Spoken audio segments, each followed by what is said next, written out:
sebagian dari negara-negara Barat dan negara-negara Islam bahwa sekarang ini perang ini sudah dimenangkan oleh Iran, termasuk dari Eropa, negara Eropa dan NATO itu mengakui bahwa Amerika itu kalah oleh Iran. Bahwa ekonomi Indonesia cukup tangguh untuk menghadapi situasi ini, aspek apa Pak? Ekonomi Indonesia tuh dengan optimismenya bisa tangguh, anti badai dan tidak oleng lah katakanlah Pak. Oke. Dalam menghadapi situasi geopolitik dan ekonomi yang tidak pasti ini. Jadi karena Indonesia ini mempunyai fundamental ekonomi yang sangat kuat, ya, itu yang pertama. Yang kedua itu belanja domestik yang sangat besar. Jadi itu yang menjadi kekuatan kenapa Indonesia tidak bisa terdampak secara langsung.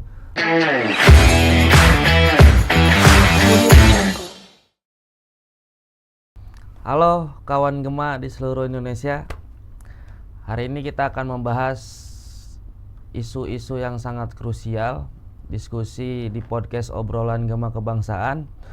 Kita akan membahas isu geopolitik, geoekonomi yang hari ini sedang trending, mengguncang kehidupan kita, di mana eskalasi konflik antara Timur Tengah mengenai perang Iran dan juga Amerika atau perang Timur Tengah, yang itu menjadi situasi dan kondisi di negeri kita yang tidak baik-baik saja, menyerang berbagai aspek, baik itu ekonomi, baik itu geopolitik, seperti hal-hal kecil misalkan harga-harga bahan pokok naik, harga minyak dunia karena ditutupnya Selat Hormuz jadi naik, sehingga itu menjadi krisis di negara kita, termasuk krisis ekonomi, krisis ketahanan energi, dan lain sebagainya. Itu menjadi implikasi yang sangat luar biasa bagi kehidupan kita terkhusus di Indonesia. Nah, hari ini di podcast obrolan Gema Kebangsaan sebagai sarana alternatif mengembangkan isu-isu krusial, isu-isu kritis mengenai ketegangan konflik, eskalasi perang Iran dan Amerika. Di obrolan Gema Kebangsaan kita akan memberikan diskursus, berbagi insight dengan pakar yang hari ini sudah hadir, pengamat ekonom, untuk mendiskusikan dan berbagi informasi mengenai hal-hal yang menjadi pembahasan atau titik tumpu masalah dunia internasional dan berimplikasi kepada bangsa kita. Nah, hari ini kita sudah kedatangan salah satu pakar ekonom atau bisa disebut pengamat ekonom, yaitu Mas Widi Atmadireja. Ya. Selamat datang Mas, selamat datang. Podcast Gema Bangsa. Oke. Jadi bisa disebut kita obrolan Gema Kebangsaan Mas. Oh ya, oke. Kayak gitu podcast ini.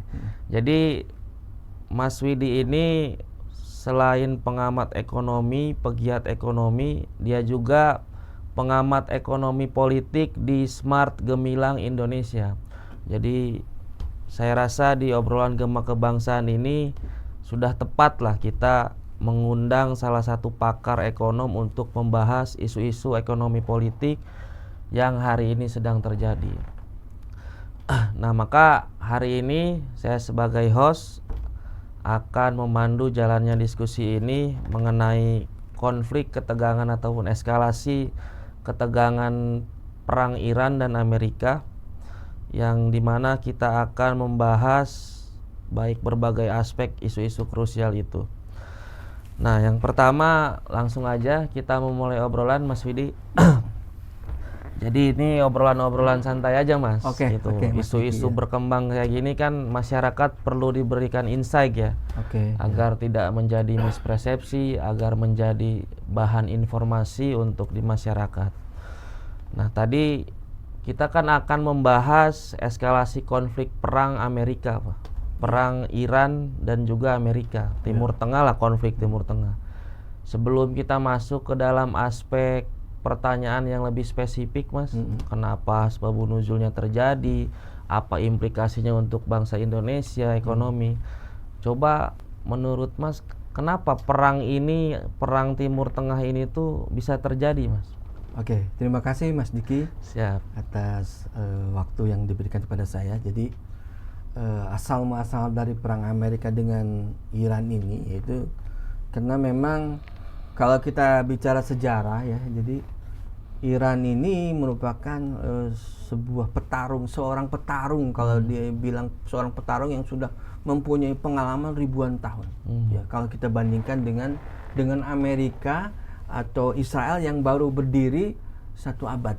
Ya, tahun 1900 Amerika dan Israel itu tahun 40-an. Nah, ini tentunya jauh berbeda dengan Iran yang sudah berpengalaman jauh sebelumnya ya.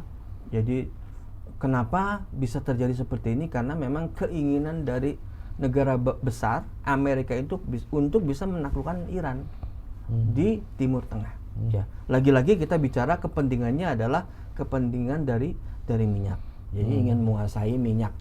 Tapi faktanya yang terjadi yang sekarang adalah ini hampir 2 bulan ya, lebih dari 50 hari perang Iran sama Amerika dan Israel ini itu tentunya tidak diprediksi oleh Amerika.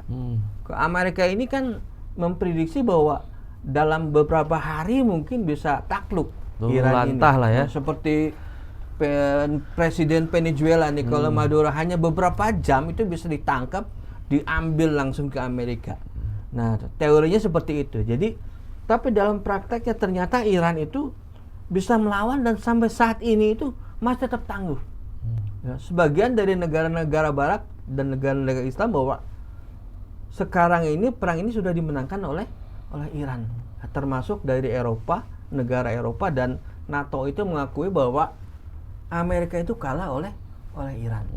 Nah, ini yang terjadi seperti itu. Tapi dalam faktanya kemarin juga Amerika mengakui bahwa ini dia dimenangkan oleh Amerika dan dia melakukan gencatan senjata sepihak dari Iran. Jadi intinya adalah yang terjadi adalah Amerika ini ingin menguasai Iran yang selama ini dianggapnya negara yang membandel, ya, negara yang tidak bisa ditaklukkan. Seperti Libya ya, negara Libya dan negara-negara lain kan bisa ditaklukkan oleh Amerika, termasuk Venezuela, termasuk negara-negara yang tunduk ke negaranya dan bisa diatur, dan Iran ini tidak bisa diatur. Dan intinya dari semua itu adalah ingin menguasai minyak bumi. Minyak bumi oleh Amerika di Iran, karena Iran ini adalah salah satu produsen minyak yang terbesar. Jadi sepertiga dari minyak dunia itu kan melalui Hormuz itu dari Iran. Dari Iran. Ya, itu Pak. Ya, intinya seperti itu. Jadi ingin dikuasai oleh Amerika karena minyak bumi. Jadi bisa kita simpulkan bahwa Iran itu termasuk negara penghasil minyak terbesar di dunia yang tidak bisa dijinakan, tidak bisa ditaklukkan, tidak bisa dijinakan, bandel, nggak nurut gitu kasarnya. Ya, seperti itu. Berarti ini kan tentang ingin menguasai aspek ekonomi aja kan Pak. Jadi ujung-ujungnya Amerika ingin menjadi juru cengkram untuk bisa menguasai Iran dalam aspek minyak, perminyakan yang ujung-ujungnya bicara kapitalistik ekonomi gitu. Ingin menguasai, tapi satu sisi Iran mencoba melawan, berontak dan melawan. Bahwa kita juga mampu untuk melawan dan menguasai dan mengelola minyak hasil daripada negara kita sendiri.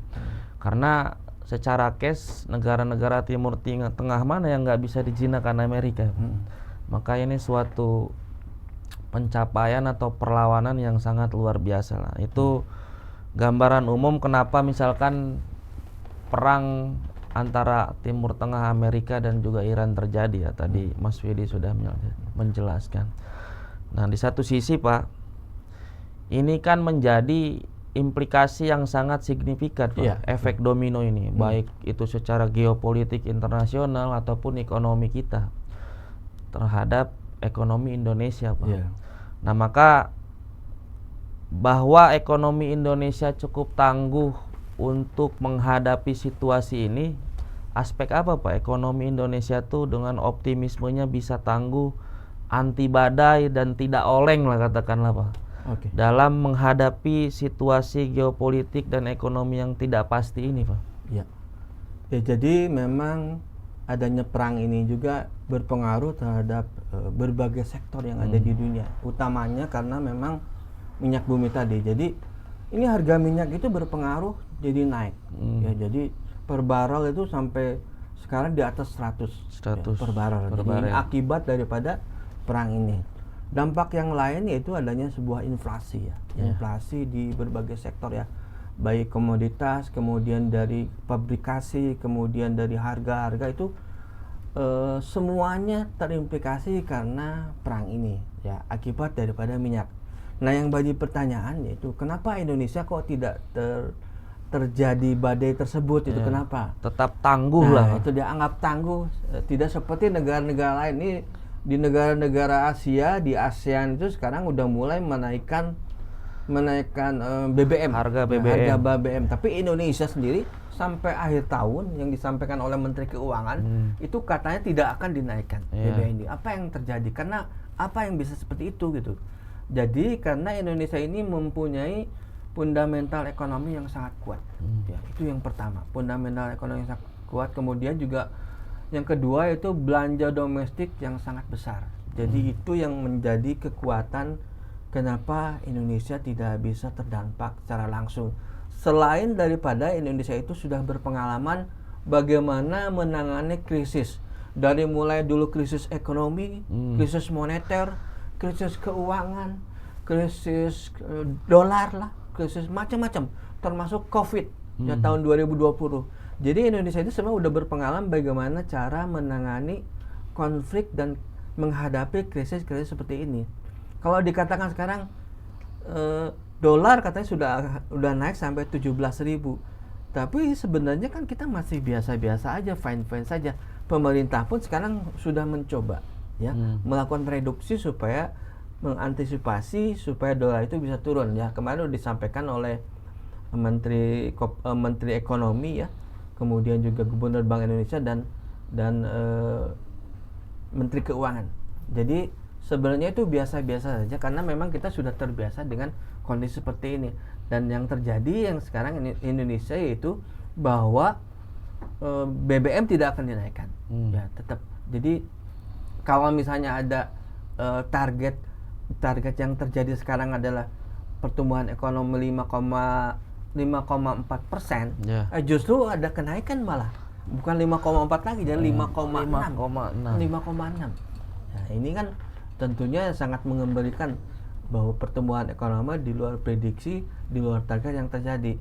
Dan dari IMF ya dan juga World Bank juga telah mengakui bahwa Indonesia salah satu negara yang bisa bagaimana mengantisipasi ketahanan di saat krisis yang ada di dunia. Salah satunya adalah Indonesia. Itu diakui oleh IMF, oleh World Bank. Dan juga pertumbuhan ekonomi Indonesia ini untuk saat ini bisa mengalahkan Amerika dan Cina. Ya, 5,4%. 5,4 dari target sehingga sekarang melampaui jadi 5,6. 5,6. Bentar dulu Pak, saya coba potong. Ini sangat menarik Pak untuk diskusikan.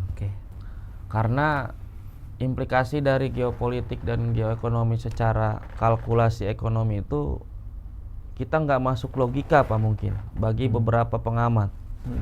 Kalau dikatakan target pertumbuhan ekonomi Indonesia itu 5,4%, dan sekarang kemarin Menteri Keuangan itu mengumumkan kenaikan menjadi 5,6%. Betul. Itu di luar daripada target yang awalnya 5,4%. Berarti kan ini ada kenaikan. Ekonomi kita menjadi pertumbuhan, Pak. Baik.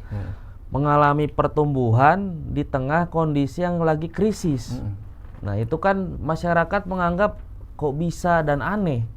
Nah, bisa dijelaskan nggak Pak, kenapa ekonomi kita tuh mengalami pertumbuhan bahkan melebihi ekspektasi Pak? Dari target 5,4% menjadi 5,6%. Nah, itu logical fallacy-nya di mana tuh Pak? Ya, jadi memang pemerintah Presiden Prabowo ini telah mengeluarkan jurus-jurus bagaimana supaya pertumbuhan ekonomi itu bisa terjadi.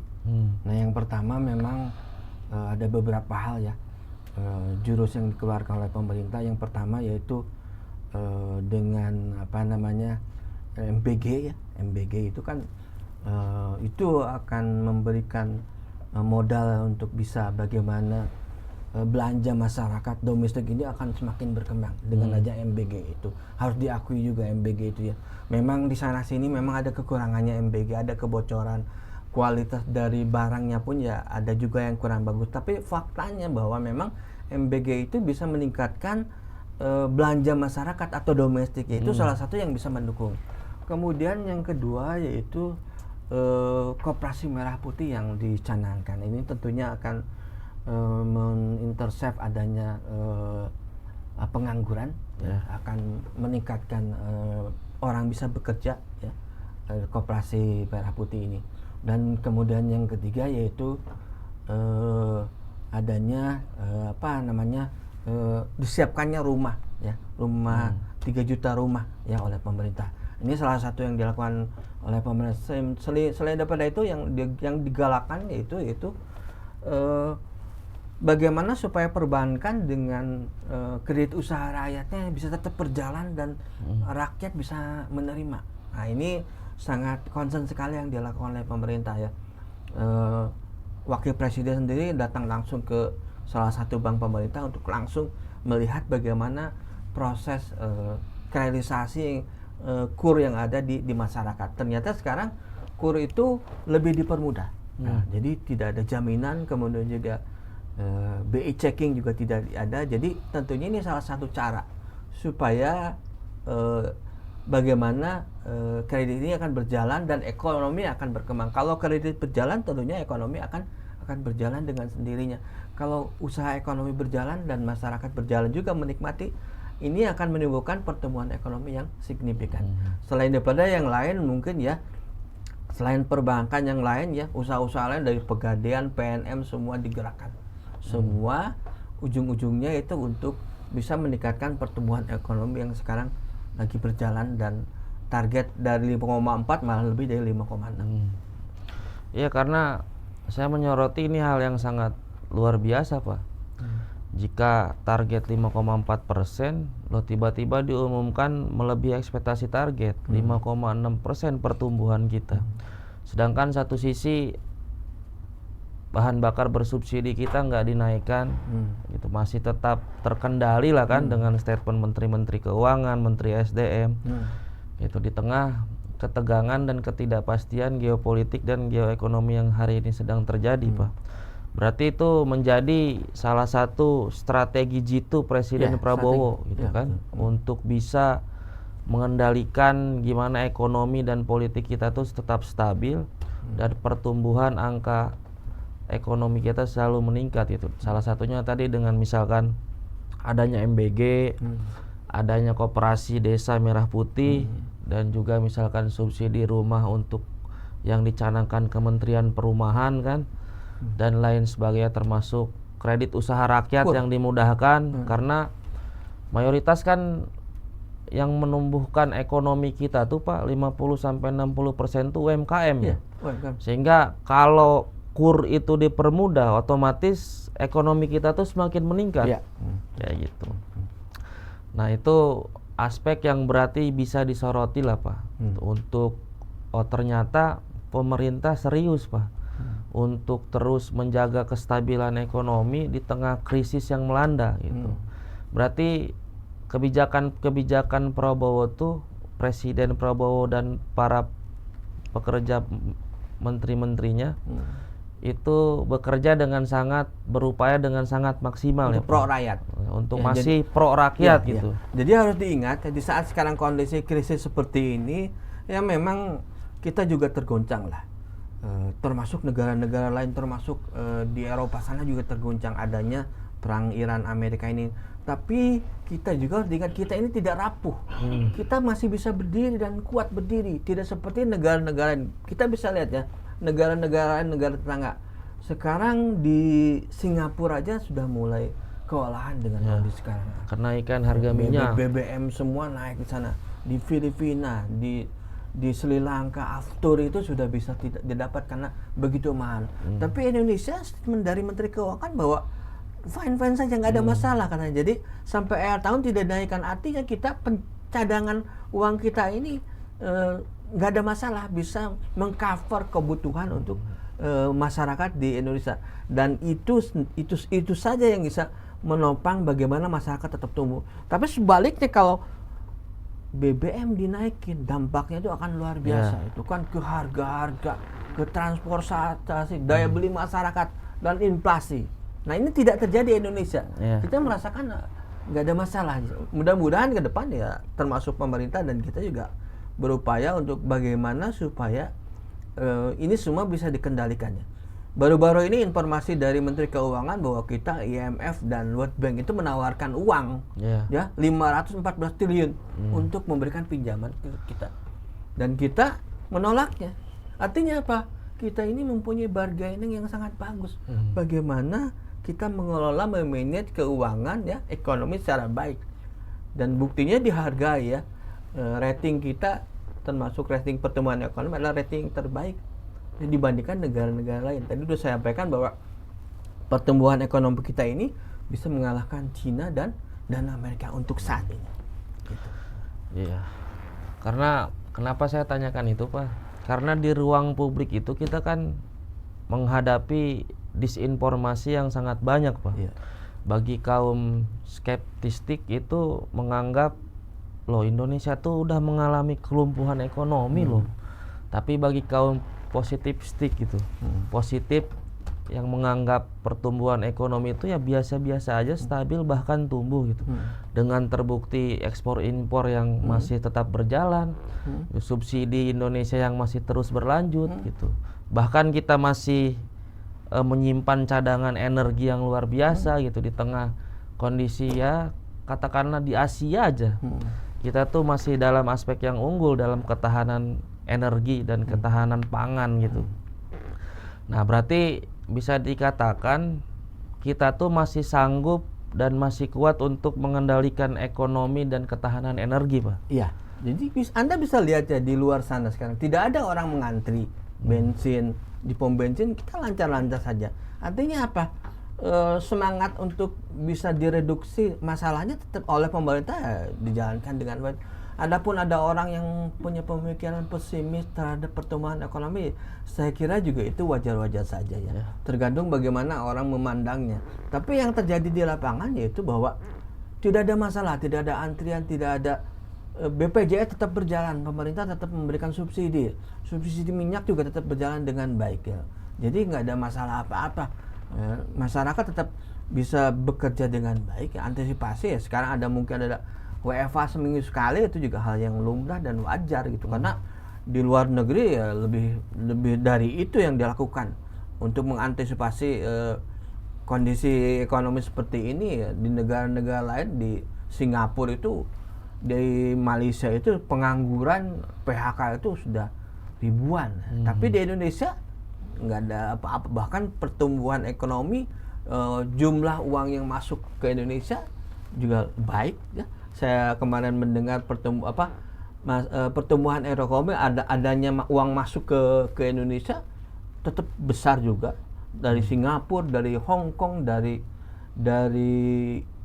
Cina dan dari Amerika, itu tetap uang masuk. Artinya tidak ada capital flight yang justru jadi negara kita ambruk. Termasuk bursa saham juga. Bursa saham kita tetap berjalan dengan baik. IHSG juga, indeks harga saham gabungan juga tetap bisa bertahan dengan baik. Kalau misalnya ada koreksi beberapa hari, saya kira ini sangat wajar. Karena apa? Kondisi ekonomi, memburuknya ekonomi bukan hanya di Indonesia. Bursa saham misalnya buruk juga di negara lain, di Amerika, di India, di Cina, di Korea, di Hong Kong, Nasdaq, Kospi, bursa-bursa market-market yang lain juga sama juga terimbas. Jadi kalau misalnya di Indonesia masih kuat, saya melakukan apresiasi kepada pemerintah. Karena apa? Sampai saat ini juga tidak sampai hancur lebur, bursa saham kita masih tetap berjalan. Jadi kalau misalnya ada yang sedikit merah gitu, misalnya hari ini IHSG merah, itu biasa, itu hanya sebuah koreksi. Tidak Adapun ada upaya-upaya dari luar, ada masyarakat, ada golongan, ada negara, ada siapapun yang berbuat yang untuk menghancurkan kita, saya akui memang ada. Ada upaya-upaya dari negara lain, dari organisasi untuk menghancurkan negara kita itu dengan menghancurkan bursa efeknya. Secara ekonomi jadi dihancurkan. Tapi ya kita sudah diantisipasi, pemerintah sudah bisa membaca ya. IMF termasuk Bank Dunia kemarin kan mau ngasih pinjaman 14 triliun itu kan buktinya ditolak oleh Indonesia. Artinya apa? Lah kita ini uang kita udah masih safe, masih aman dan tidak ada masalah apa-apa. Kenapa saya mengajukan pertanyaan itu, Pak? Karena di ruang publik itu banyak sekali pertanyaan-pertanyaan yang kontradiksi, Pak. Maka kita perlu sebagai sarana informasi, sebagai memberikan insight untuk masyarakat, perlu menjelaskan dengan spesifik, Pak. Sehingga nanti mungkin ini bisa jadi bahan konsumsi masyarakat terkait informasi ini. Misalkan tadi sudah dijelaskan, karena masyarakat menganggap ini banyak kontradiksi, Pak. Kenapa saya katakan kontradiksi? Misalkan banyak pertanyaan lah hasil saya akumulasi dari informasi yang saya himpun, Pak. Misalkan ekonomi tumbuh 5,6%, Pak, dari target 5,4%. Tapi dalam putaran sejarah, Pak, kalau kita melihat putaran sejarah Indonesia, misalkan rupiah Indonesia tuh sekarang mengalami penurunan, Pak, melemah. Gimana itu? Katakanlah ekonomi itu tumbuh, tapi rupiah melemah, daya tukar rupiah. Masyarakat secara awam pun bisa menilai, loh ini gimana perimbangan kalkulasi pikirannya gitu, kalkulasi ekonominya.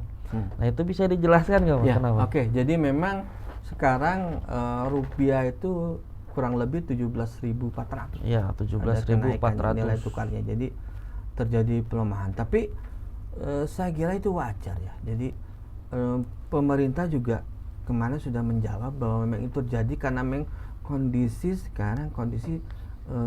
banyak perusahaan yang sudah jatuh tempo. Satu ya, jatuh tempo. Jadi banyak membutuhkan pembayaran impor ke luar negeri. Artinya membutuhkan dolar yang sangat banyak. Yang terjadi adalah nilai dolarnya jadi naik ya. Terus yang kedua, sekarang ya terjadi musim haji. Musim haji yang secara otomatis itu juga membutuhkan dolar yang sangat banyak. Ini bisa terjadi bukan hanya di kita. Penurunan nilai mata uang juga terjadi di beberapa negara, bukan hanya di Indonesia. Ya. Di negara-negara lain juga akan jadi seperti itu. Hanya saja pemerintah, khususnya Menteri Keuangan dan Bank Indonesia juga tidak tinggal diam.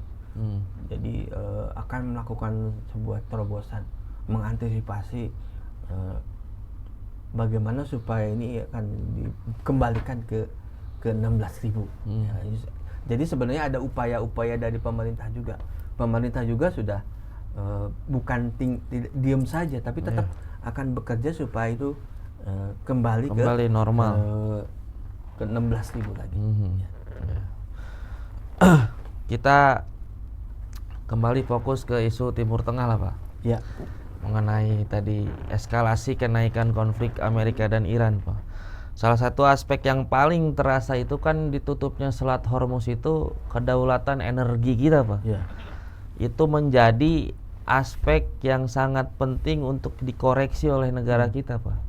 Ternyata kita tuh masih ketergantungan terkait konsumsi minyak mentah kita untuk kebutuhan energi.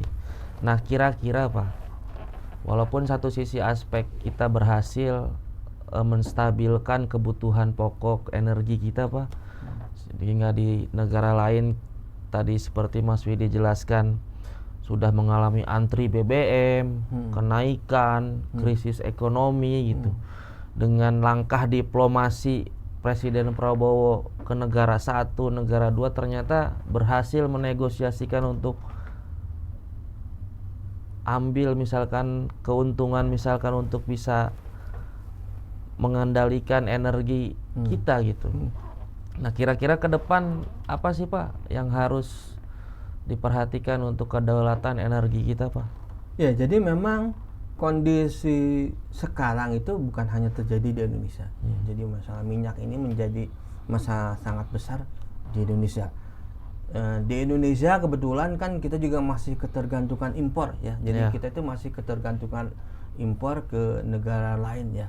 Dan masih tertahan di sana di Selat Hormuz itu ada dua kapal tanker yang masih tertahan belum bisa masuk ke Indonesia akibat diblok oleh Iran dan Amerika itu.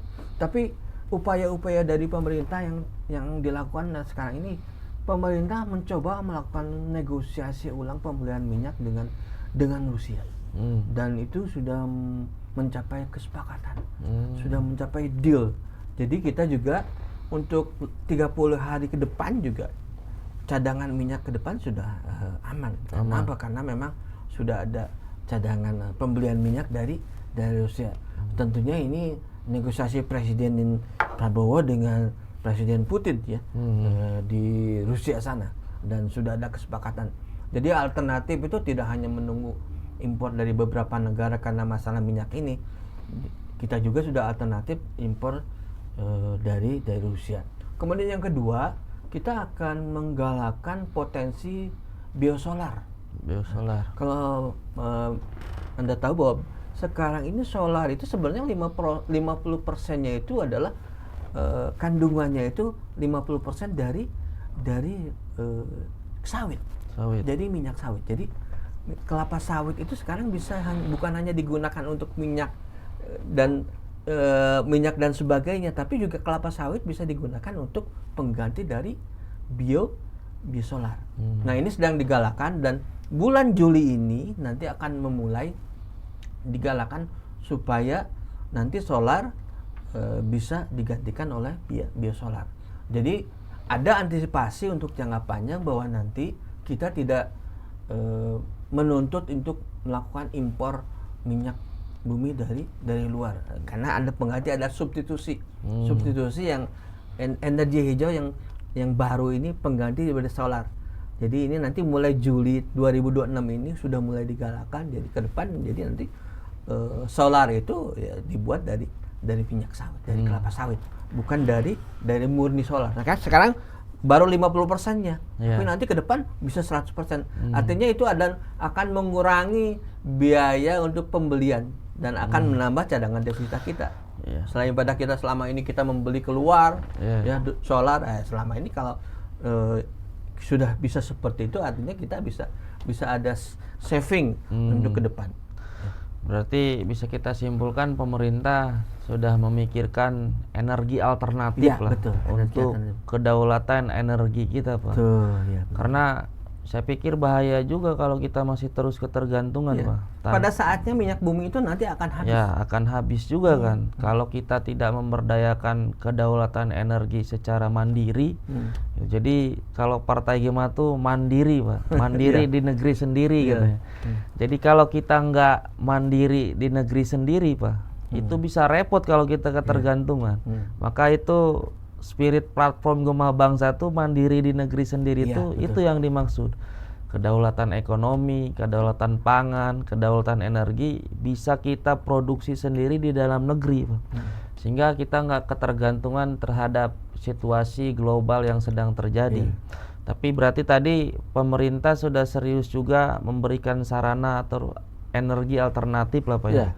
Harap diingat bahwa sawit ini kan tidak semua negara punya. Dan Indonesia adalah penghasil sawit yang terbesar. Ya, artinya kita optimis ke depan ada substitusi pengganti daripada solar yang selama ini kita impor ke luar negeri. Jadi diganti oleh energi yang baru itu tadi ya. Jadi solar itu menjadi biosolar. Dan kita nanti bisa melakukan antisipasi, uangnya bisa digunakan yang lain. Iya, karena khawatir jika bahan subsidinya itu mandek, Pak, stagnan gitu, nggak ada lagi untuk langkah diplomasi terhadap negara-negara relasi Indonesia, negara-negara berkembang lainnya atau negara-negara maju yang menjadi partner klien lah untuk negara kita, kan kita repot. Implikasinya apa? Misalkan barang-barang udah mulai naik, Pak, yang udah mulai kerasa tuh mama yang jualan tuh misalkan minyak naik, plastik naik, kayak gitu. Nah, itu kan mempengaruhi pertumbuhan ekonomi pekelas bawah, Pak. Menengah ke bawah lah. terkait misalkan UMKM Pak. Itu kan UMKM tuh 50-60% penggerak tumbuh ekonomi kita Pak. Iya, betul. Nah, menurut Pak Widi nih selaku pengamat ekonomi, gimana agar UMKM tuh tetap survive Pak di tengah krisis yang melanda ekonomi kayak gini? Plastik mahal, bahan pokok mahal, tapi Indonesia juga harus mensupport UMKM itu. Oke. Jadi memang dari pengalaman krisis ya sejak tahun 1998 yang menopang kekuatan ekonomi kita adalah UMKM. Ini harus diakui. UMKM itu adalah penopang langsung antisipasi terhadap krisis ya. UMKM itu lebih dari 90% itu memang belum transformasi. Jadi catatannya untuk UMKM untuk bisa bersaing, yang pertama yaitu bagaimana UMKM itu bisa melakukan ekspor keluar. Ya. UMKM dengan bisa ekspor keluar artinya ada nilai tambah dan UMKM itu akan lebih maju. Nah, ya tentunya yang kedua yaitu pemerintah harus memberikan aturan atau regulasi kemudahan terhadap UMKM yang selama ini memang dipandang masyarakat itu memang agak susah ya aturan-aturan dari pemerintah. Jadi mungkin nanti akan diberikan semacam insentif lah ya kepada pelaku UMKM yang bisa melakukan ekspor misalnya, kemudian juga kemudahan-kemudahan yang lain ya, tidak dikenakan pajak ya, tidak bisa bersaing dengan negara-negara lain ya.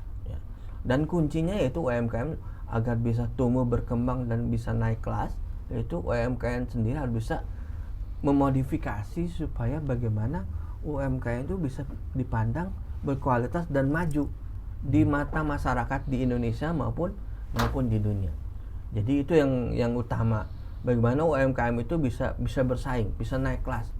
Nah, bagaimana cara bisa naik kelas? Ya salah satunya itulah diberikan aturan-aturan oleh pemerintah yang memudahkan, digalakan, diberikan insentif, kemudian juga diberikan sebuah pendidikan atau pelatihan yang menyangkut masalah UMKM. Karena harus diakui jujur bahwa memang tidak semua UMKM juga bisa bersaing di luar negeri. Artinya apa? Nah, kita juga tidak bisa naik kelas kalau misal tidak bisa bersaing dengan negara lain gitu.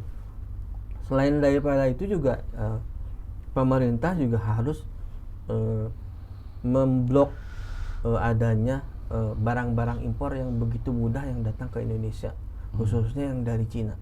Nah, ini sebetulnya menjadi musuh UMKM sebetulnya. Barang-barang dari Cina itu sangat murah dan sangat bagus gitu kan. Nah, ini harus diatur oleh pemerintah ya.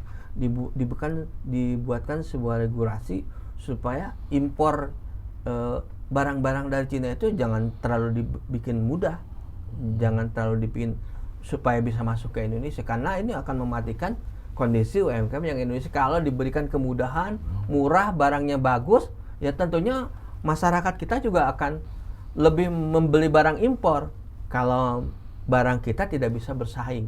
Jadi di sini yang utama adalah peran pemerintah di dalam memaksimalkan kondisi UMKM yang ada sekarang ini. Selain daripada menutup keran impor yang ada sekarang dari gempuran barang-barang dari luar negeri, khususnya dari Cina yang begitu bagus, begitu murah dan banyak didapat karena memang masuk ke platform-platform yang ada. Sekarang begitu mudah. Kita beli barang-barang dari Cina bisa dari Shopee, dari Tokopedia sekarang. Tapi kalau tidak diatur oleh pemerintah, itu tentunya akan menyulitkan bagi pengusaha UMKM yang akan bersaing dengan produk-produk dari luar. Itu saja, Mas.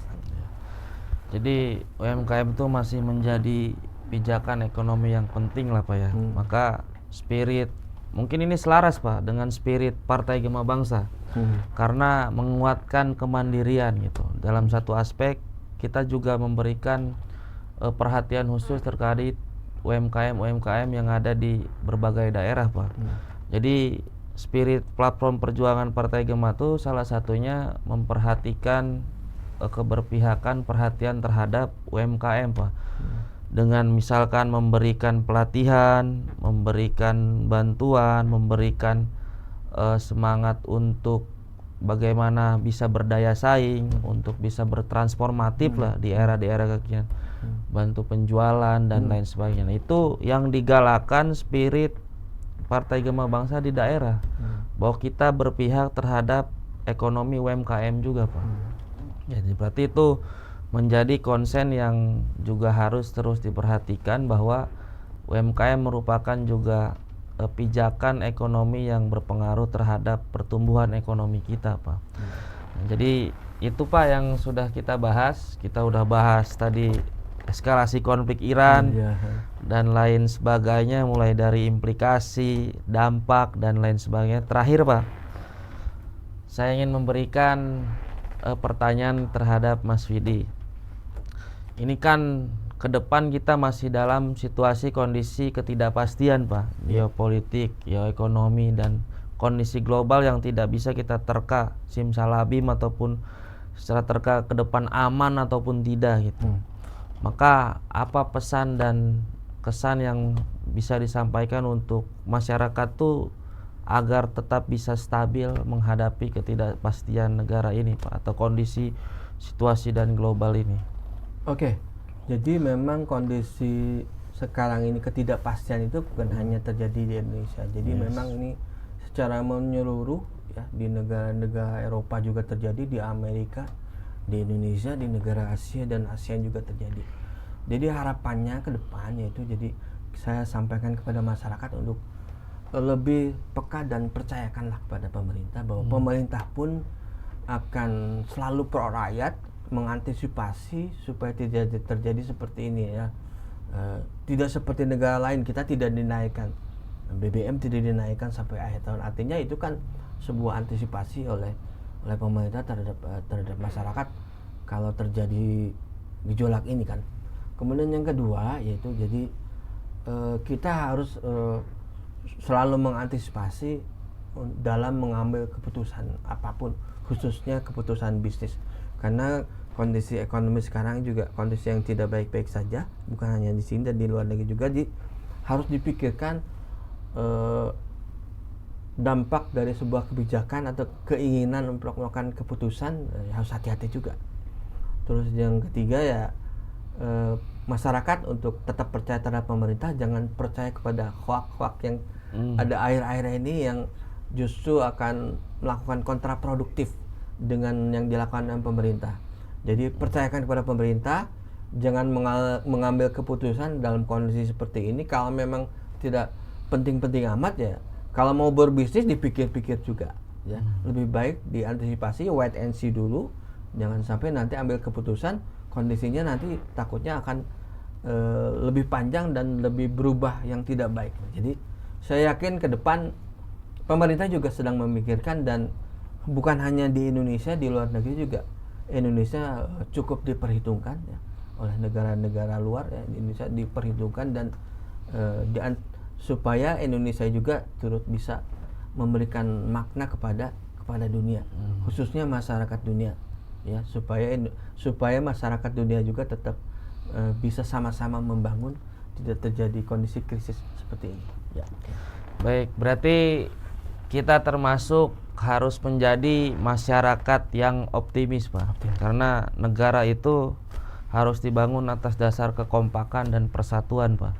Jadi atas dasar semangat optimis dan semangat kesatuan dan persatuan, kita perlu memandang bahwa pemerintah pasti mampu memberikan yang terbaik untuk masyarakatnya dan juga untuk rakyatnya. Baik, itu Mas Widi, terima kasih atas obrolan ataupun diskusi, obrolan Gema Kebangsaannya gitu, ataupun diskusinya mengenai isu yang saya kira sangat menarik untuk nanti bisa menjadi insight yang positif untuk masyarakat, terus kawan-kawan Gema di seluruh Indonesia. Terima kasih Mas Widi. Kita nantikan episode selanjutnya di obrolan Gema Kebangsaan. Saya Diki Mulya Ramadhani pamit selaku host. Salam take off. Thank you. Terima kasih, Pak.